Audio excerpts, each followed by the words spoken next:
Oh, I'll give you the right picture. I want you to treat me as a pupil at the partly trained stage. I've had some lessons with another instructor, but he can't make it today. But he has got the same car as you, so I am familiar with the controls. He said today we were going to look at overtaking, crossing the path, and my general anticipation. Yeah? Yeah. So for this That's different to what you said a minute ago. Here we go. Okay, no, I'm just checking that you meant overtake and not me. Overtaking, crossing the path, Yeah. and anticipation. Yeah? Yep.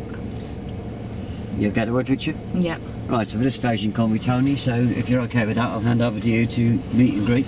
Yep. Good. Hi Tony, I'm Maxine. Hi Maxine, nice to meet you. And you. Your driving instructor is not around today. No. So I have spoke to him last night and he's asked me to take you through teaching you anticipation, crossing the path and some overtaking. That's what he said, yeah. Yeah. Okay, so today's aims and objectives would be that we can deal with those three subjects with little or no help from me at all. Okay. Okay. What does anticipation mean to you? Oh yeah, I think that's me trying to work out what somebody's going to do before they do it. Okay, so it's looking at the general picture and trying to pick up clues. Yeah. Of what that person's intentions may be. Okay. Anticipation comes in this subject in a lot of different ways. We can sometimes use signs to help us with what we may need to anticipate.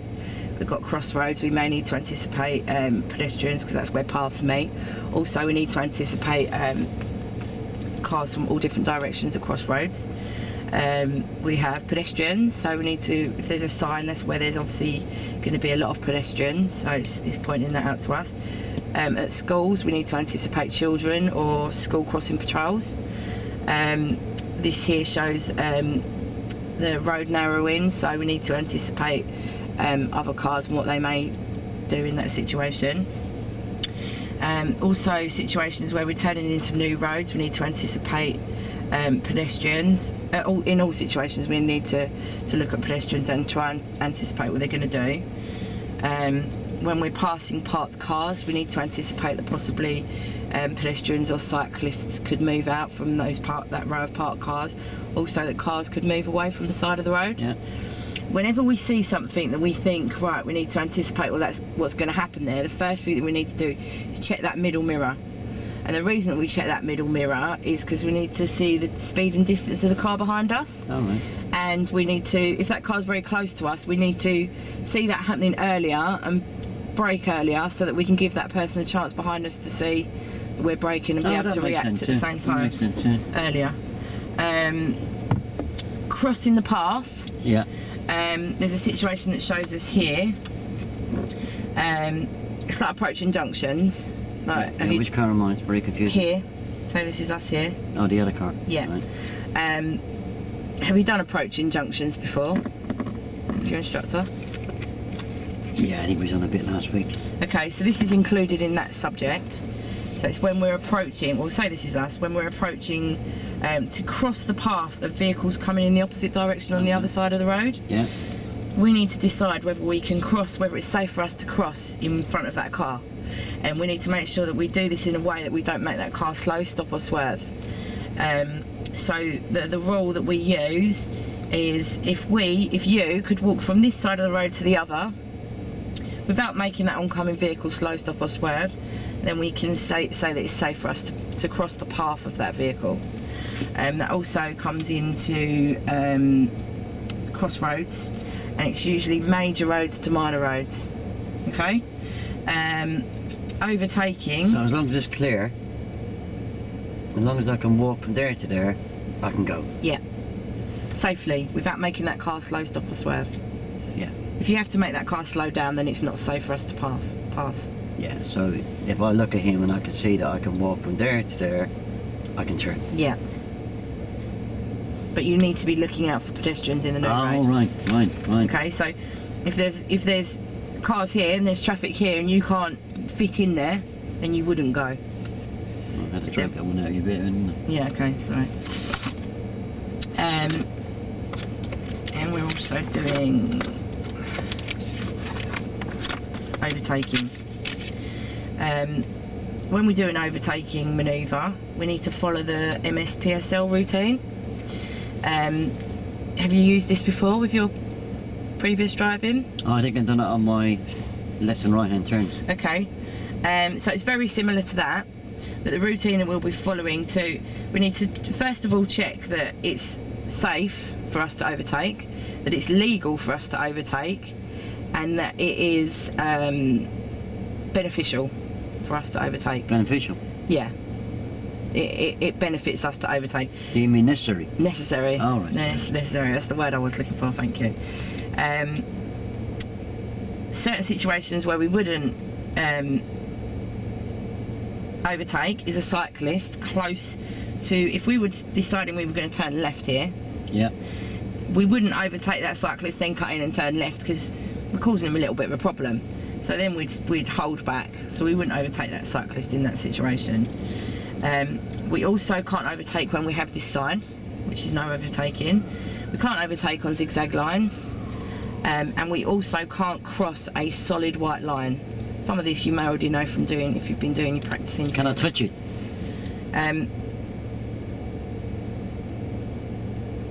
You can't cross it. Is it okay to go near it? Is it okay? You can to go be- near it. Is it okay to be on top of it, like kind of straddling it? No, Oh, right. no. You need to think of that as that solid white line. You cannot, any of your wheels cannot go over that white line. Yeah. Okay, so the first thing what we'd do is we'd come up to a car if we had a situation where we were overtaken on a dual carriageway, say, for now. No, we won't say a dual carriageway because this doesn't show a dual carriageway. If we were coming up to a situation where the speed limit allowed us to, and we wanted to pass this car, the first thing that we'd do is check our middle mirror and our right mirror for a picture of what's behind us. If we see that we can safely overtake this car, we would then indicate, check those mirrors again to see if the picture's changed. If it hasn't and it's still safe for us to do so, we'd move out with a nice distance from the safe distance from us and the car in front. We'd move out, we'd get past this, and once we started to see that the front of this car was appearing in our middle rear view mirror, we would then check our middle mirror and our left mirror to see if it was safe to come in. Then if we decide it is safe to move back in, we would indicate, but then we would check our middle mirror and our left mirror again to check that nothing had changed, and then we would safely be able to move in. And would he not be expecting me to come back in on a single carriageway ride? Would it not be what? Would he not be expecting me to come back in on a single carriageway Yeah, he would ride? be. Yeah, he would be. I was explaining them for a dual carriageway. Yeah, he would be expecting you. Oh. So he may have eased off Yeah. to let you in. But we need to make sure when we're doing that, we follow the mirrors at the beginning. We do a signal to show other people what we intend to do. We change our positioning to move us out into the road. We select the correct speed, so we need to, as long as we're not breaking the speed limit again, get the accelerator down, get some gas on to raise the speed. Do you always leave it in fifth gear for economy? No, you may need to change down a gear to help bring that speed up. All right. And then we're going to look again to make sure we've got our observations. All right. Should we go and get some practice in? Back in. Yeah, we spoke about all three subjects. Yeah. Okay, so if you'd like to set yourself All up. right.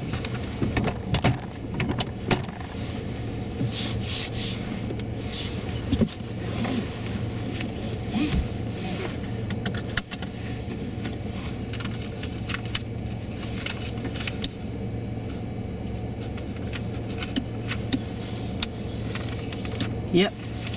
Okay, so can you tell me what you can see in your middle mirror, Tony? I can see the headlining at the top. A bit of my head just straight in a bit of yours. I can square the whole back window. Okay, good. And what can you see in the left mirror? I can see the sky at the top. See about 2 finger widths to the car. Okay. I can see that great big dustbin in the middle. I can see all them pipes and those windows and them bricks. Okay, good. And what can you see in the right mirror? See the sky at the top, about 2 finger widths to the car. I can see the horizon in the middle. I can see right down the road. See everything. Okay, good. Okay, so when you're ready and it's safe to do so, if you'd like to move off. All right. End of the road left. At the end of the road, we're going to turn left. And when we come up to a situation like this, we just had a lady that crossed the road. So we need to be anticipating that we could get pedestrians crossing here. If there was a pedestrian crossing there, the first thing we'd do is check that middle mirror. Yeah. The speed and distance of any cars that are behind us.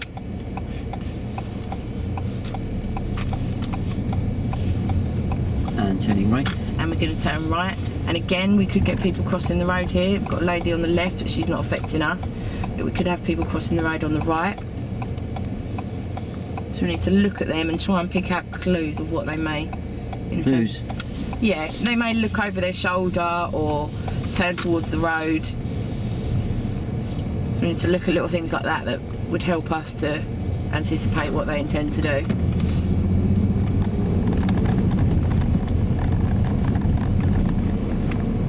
That was a crossing situation there, which I should have pointed out. We could have been potentially crossing the path of somebody oncoming. So these pedestrians then, it's not just easy just to wave them across. No, you never ever wave a pedestrian across. Well, that was a long time coming, wasn't it? No, I would have got to that. Yeah, we'll get to it then. Okay. With pedestrians, as we were just saying, they can cross at paths. So when we're going to turn left at the end here. When we're turning into a new road or coming up to a junction, we need to be looking out for pedestrians. If we saw one standing on the road, you'd need to look at them and try and decide what they're going to do. Standing on the road? Standing on the pavement, we would need to look at them and decide what their body language is showing us what they might do. All right. If we approach the pedestrian and they'd stepped onto the road from the pavement, we need to let them go. The first thing we need to do is check that middle mirror and then let that pedestrian go. Because if we didn't let that pedestrian go, we could end up hitting them. Oh. Yeah, also, if you saw a pedestrian at the side of the road, you never ever beckon them across. Because although you may have cleared that it's okay for them to go, the car's coming in the opposite direction may not have realised you've done that and they may end up hitting that pedestrian. I don't ever do it to people I know. No, you should never do it to anybody, full stop. Oh. Nobody. Okay. Here this is going to be a crossing situation. If those lights let that traffic go at the same time as us. Oh, we've gone straight, haven't we? Oh, sorry, we're going straight. If we were turning right, that would be a crossing situation. We would have to cross the path of that black car that's coming towards us. Yeah. So what we'd first do is, when approaching, we would decide, could we walk from one side of the road to the other without making that car slow, stop or swerve? Right. And we're turning right here, so this is going to be the crossing situation here. So imagine we had a vehicle coming towards us. Yeah. We would need to see whether you could walk from one side of the road to the other without making that car slow, stop or swerve. And if you could, it would be good for you to go. If not, you would have to wait. Also, if there was traffic all backed up here, rather than blocking the road, you would then still wait.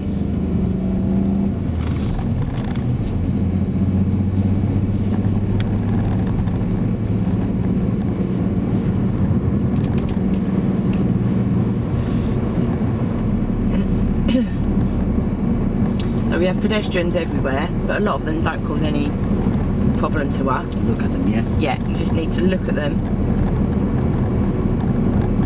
and assess what they may do. I can overtake him if he was going my way, couldn't I? You can, yeah, if it's somebody that's driving 10 miles an hour or less, you can overtake them on a, yeah, normal situation. Overtake here? No, you wouldn't want to overtake here because we've got these islands in the middle, so they would cause you problems. If you were to overtake and you came across one of those, you wouldn't be able to get back in. You could have a car coming towards us. That wouldn't be a good place to overtake. So you need to take into account the whole picture of the situation. I can overtake everywhere else, yeah? No, you need to check it's a safe place for you to overtake. Safe.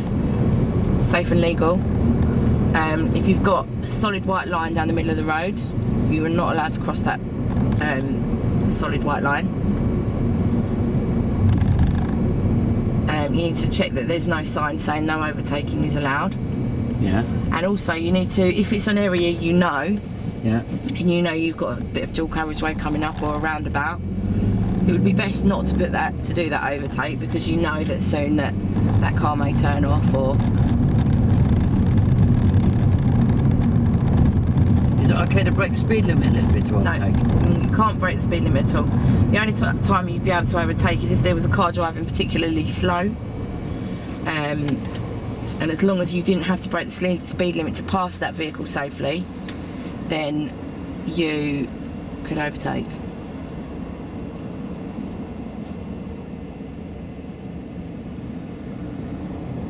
So there's quite a few places you can overtake them. Yeah. Because if you think, a lot of the time, unless you're on a dual carriageway, overtaking means that you're on the opposite side of the road. No, I'm talking about a normal road. Yeah, on a normal road. It would mean that you'd be on the opposite side of the road. So you'd have oncoming vehicles. If you had a nice clear road Yeah. and you had junctions, Yeah. it'd be okay to overtake, wouldn't it? No, because imagine if somebody came up and didn't spot you overtaking. I read in my essential skills, because I'm studying for my theory, Yeah.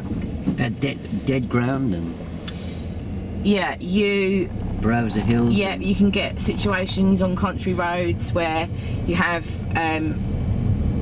lots of hills and like dips, like you said, dips and hills, and sometimes that stops your visibility of what's ahead. So you need to be able to check you can see well ahead, to give yourself chance to pull in. Because if you're alongside a car and somebody comes the opposite direction, in oncoming traffic, you have nowhere to go. Roundabout left. At the roundabout, we're going to turn left. Yeah, so you need to make sure it's very... Maxine, just out of roll. Remember, once I start that engine, Yeah. the brake goes out the window, yeah? Yeah. Roundabout left. At the roundabout, we're going to turn left. This is going to take us onto a small dual carriageway, Yeah. where we may be able to Oh, put this overtake into action.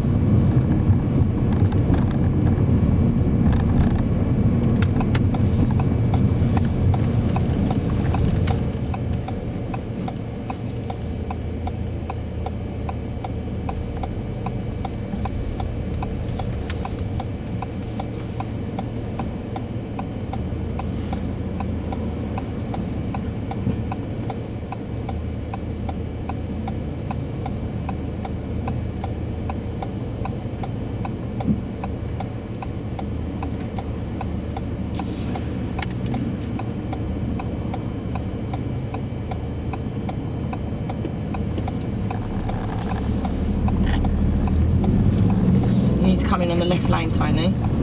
do I? Yeah. Whenever you enter a dual carriageway like this, the road for normal driving is the left-hand lane, and the right-hand lane is for overtaking. It's not being proactive, do it? But that's not in this PST, though. Not be proactive. I was going to say that when you gave me that hint, but I thought that's not normal position, isn't it? Right. So that's normal positioning. Okay, so It's on subject there. okay, so the road, this the speed limit on this road at the moment is 30, which is temporary because of the roadworks. No, it's not compulsory, is it? Yeah, it's compulsory, No. but it's just temporarily. This road would normally, when these roadworks aren't here, this road probably be a little bit higher. At the moment, we've got traffic cones everywhere, which alerts us to the fact that we also may have workmen everywhere, so we need to anticipate those workmen. So if we were to see a workman, can you remember what the first thing we do if we anticipate something? We need to check that middle mirror. Can you remember what I said we check that middle mirror for? No, I've got lousy memory. Okay, we check that middle mirror for the speed and distance of the vehicle that's maybe behind us. Yeah.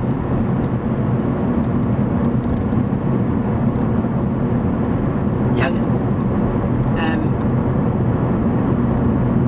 Speed and distance, yeah. of the vehicle behind us, and that would give us, by checking that middle mirror, if we anticipated something, it would give us the option to hopefully slow down quicker to alert the person behind Quicker. us. To slow down earlier. All right. to give that person behind us a chance to react to what we've anticipated.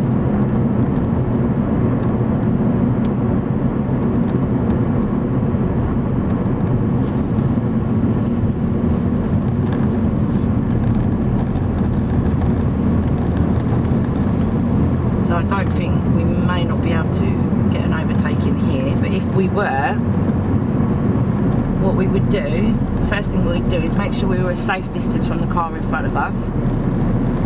We would check our middle mirror. Signs for hitching. We're going to follow the signs for hitching. We would follow our we would look in our middle mirror and our right mirror for a picture of what's happening, see if it was safe for us to overtake. Yeah. If we decided it was, we would indicate right to go around the vehicle.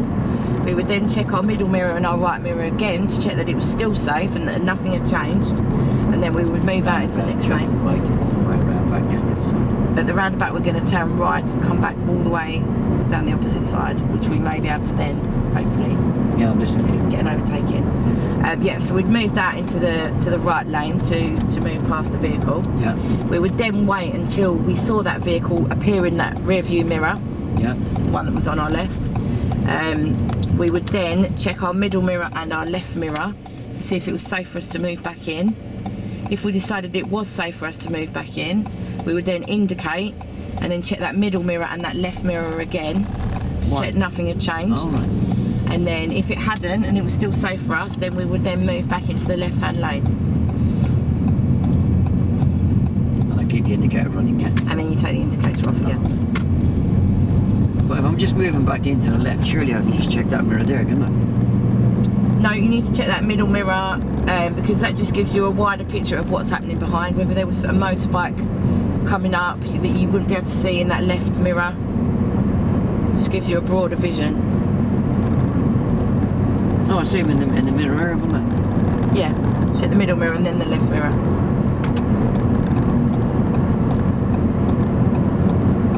Yeah, but if I've overtaken somebody, I just need to check that mirror there, don't I?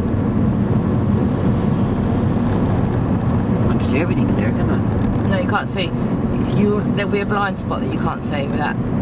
So you're going to pick up more if you check both the mirrors, because that gives you a bigger picture of what's behind and coming up behind you. Yeah, but surely moving back in from that lane to the left-hand lane,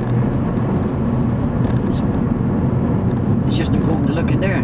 Don't worry about that one. Now you need to check if there's any cars behind you, anybody coming up behind you, the speed and distance of anyone behind you, and there could be a motorcyclist coming up very far that you wouldn't pick up in that mirror.